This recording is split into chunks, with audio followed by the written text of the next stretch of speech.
Have you ever wondered about the bloodiest execution in history? Throughout history, capital punishment has been used for the gravest offenses, such as murder, high treason, and arson. In this video, we'll explore Barbara's life and how she became known as Bloody Babs, as well as the details of the murder that led to her execution. So, if you're ready to learn about one of the most brutal executions in history, stick around until the end of this video. Over the course of history, numerous criminals have been condemned to death for their heinous acts. Capital punishment has been reserved for some of the gravest offenses, such as high treason, murder, and arson.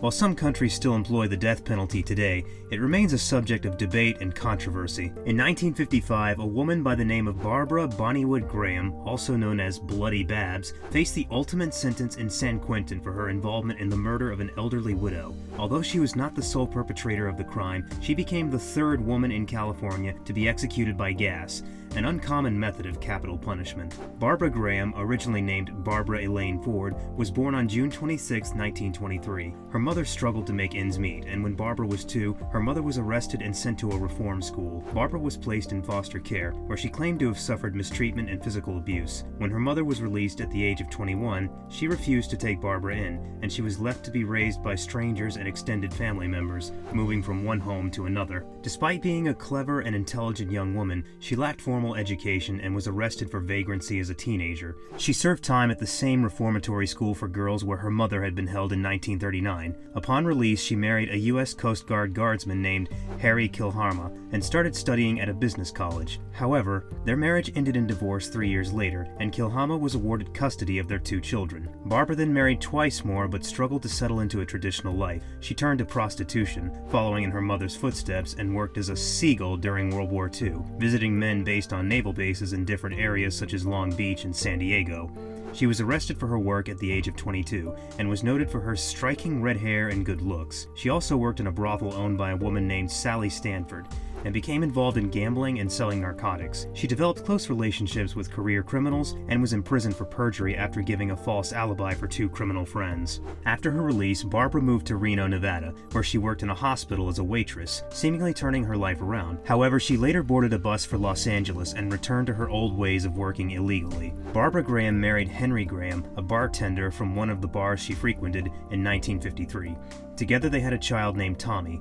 However, Henry had addiction issues and was involved in criminal activities. Barbara became involved with his friends, Jack Santo and Emmett Perkins, and had an affair with Perkins. Perkins informed her about Mabel Monahan, a 64-year-old widow who was believed to have a significant amount of cash and jewelry in her Burbank home. Mabel was a retired performer, and her ex-son-in-law owned several gambling clubs, leading to a belief that she had $100,000 worth of valuables in her safe, which would be worth over $1 million today. On March 8, 1953, Barbara had dinner with Perkins, Santo, and a safecracker named Shorter, although Shorter claimed he did not want Henry Graham to be involved. The following evening, the group stole from Mabel Monahan's house. Barbara gained entry into Mabel's home on March 9th, claiming she had car problems and needed to use the phone. Once inside, the safecracker entered with Santo, Perkins, and another man. Mabel was beaten, gagged, and bleeding, and the group searched for her safe.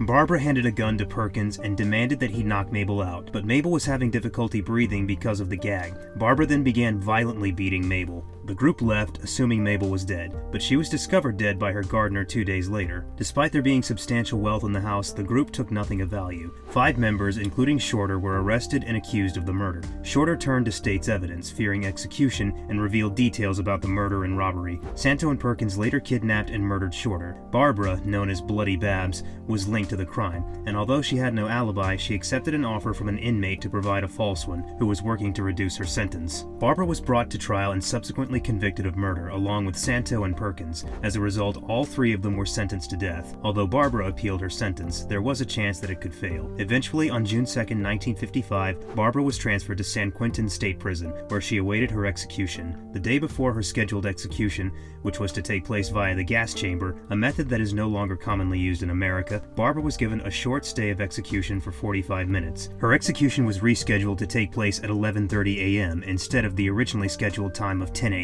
When informed of the delay, Barbara expressed her frustration, asking, "Why do they torture me? I was ready to go at 10 o'clock." Barbara Graham, also known as Bloody Babs, was led from her cell at 11:28 a.m. and taken to the execution chamber where the gas chamber was located. Before the execution began, she requested a blindfold to shield her from the onlookers. Her final words were, "Good people are always so sure they're right." The executioner suggested that taking a deep breath of cyanide would make her death quicker and easier, but she replied with, "How the hell would you know, you silly rascal?" After this exchange, the executioner lowered the lever, causing the cyanide pellets to drop into a bowl of sulfuric acid beneath Barbara's chair. Within 30 seconds, she slipped out of consciousness and rocked forward 4 or 5 times before her head fell. Her body quivered and